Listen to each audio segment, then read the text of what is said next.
This is DJI Air 3 and today I'll show how you can switch on or off the overexposure warnings on this drone. To start, I need you to launch the camera view of the DJI Fly app. Next, press those three dots to launch settings. Here select the camera category. Now scroll down, look for the overexposure warning toggle, and that's how you enable it.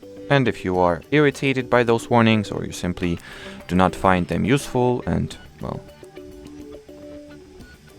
you think that they are, let's say, more distracting than valuable for you, you can disable it just like so.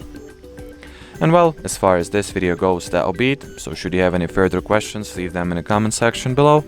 But as for now, thanks for watching and bye bye.